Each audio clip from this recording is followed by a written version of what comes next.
Welcome back, ladies and gentlemen, to Canadian Football Central CFL content for the fans, by the fans, and we got another signing coming right up here as fullback Riley Pickett has re-signed with the BC Lions on a 2-year extension, so that will keep him through the 2026 and 2027 season. So for starters, he's a national, 6'3", 250 pounds. Born in Saskatoon, Saskatchewan, went to school in Saskatoon. He played for the Saskatchewan Huskies. And he's been in the league for a few years, 2022 through 2025, in which case he got 3 carries this past season, just for 6 yards total. Receiving, he had gotten 7 receptions this year for 56 yards. Still yet to get his first CFL touchdown.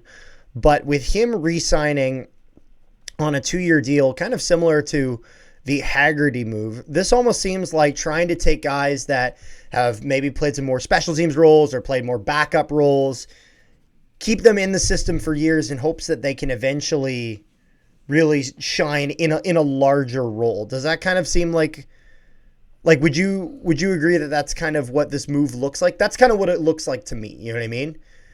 Kind of sign some depth guys that have been around for a while, keep them in the system, and in hopes that eventually you get that breakout year, because sometimes that happens.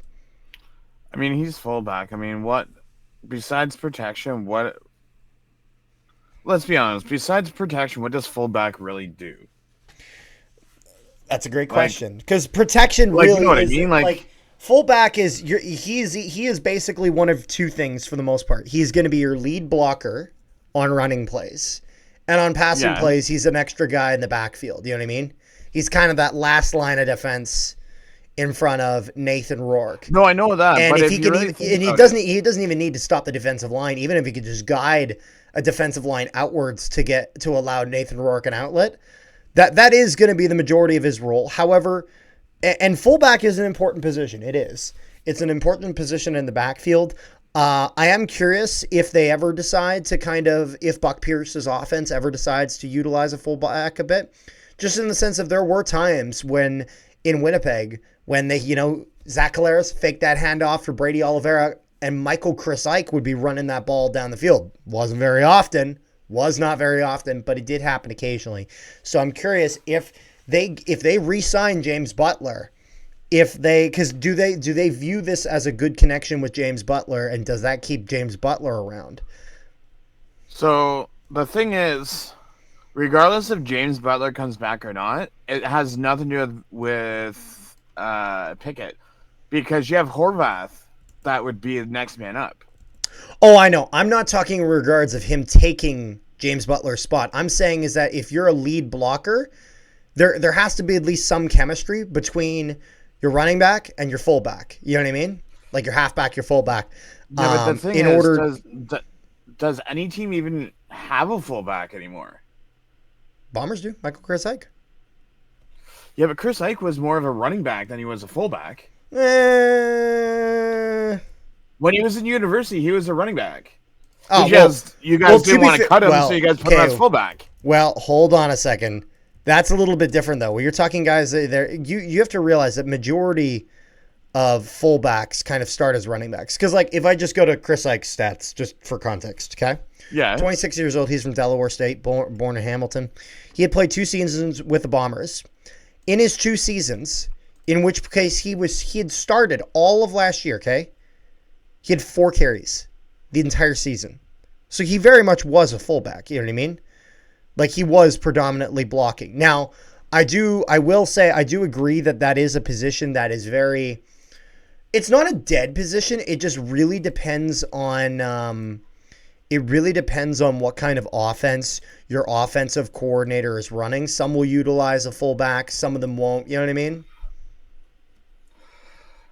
I mean, he's not that much bigger than Brady Oliveira. And if you're to ask me, are you talking Pickett or Chris Ike? Chris Ike. Yeah.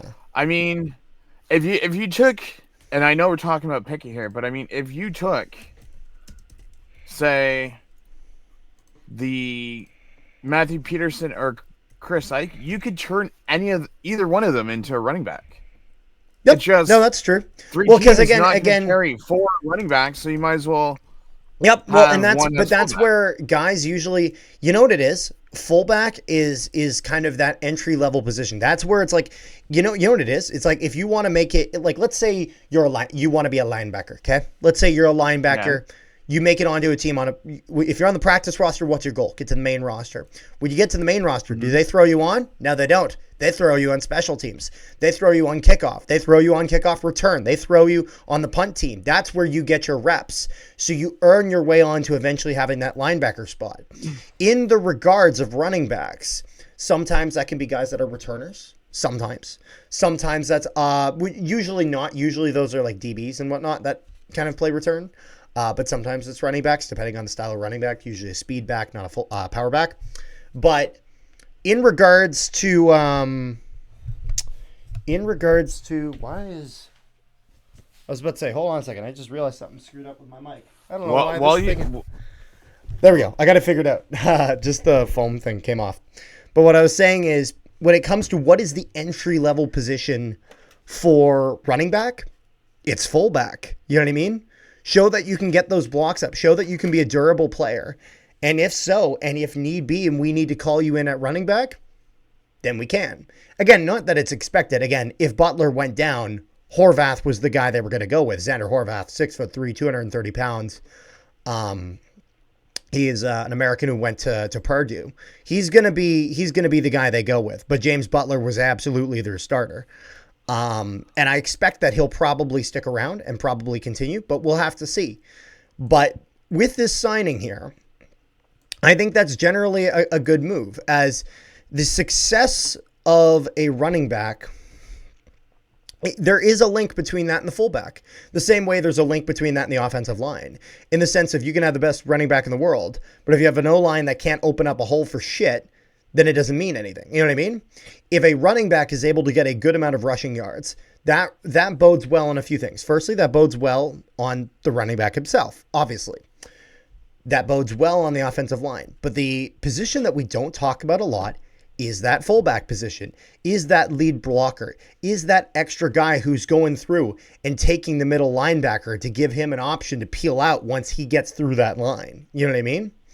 And that's where James Butler had done very well with the Lions, and I guess they believe that Riley Pickett was a good part of that success. Buck Pierce, I imagine, certainly believes that, if they were willing to put pen to paper and sign a 2-year deal.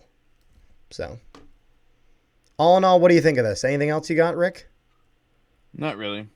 Well, overall, thank you guys so much for tuning into this video. Make sure you guys leave a like on the video, share it around, and subscribe if you haven't already. Also, if you haven't, make sure you guys join our Discord. Link in the description below to our Discord, where we discuss all things CFL, NHL, all sorts of sports stuff. So make sure you guys go there and keep the conversation going. Thank you guys so much for tuning into this video. Peace, love, and positivity to all you wonderful people at home. We will see you guys next time.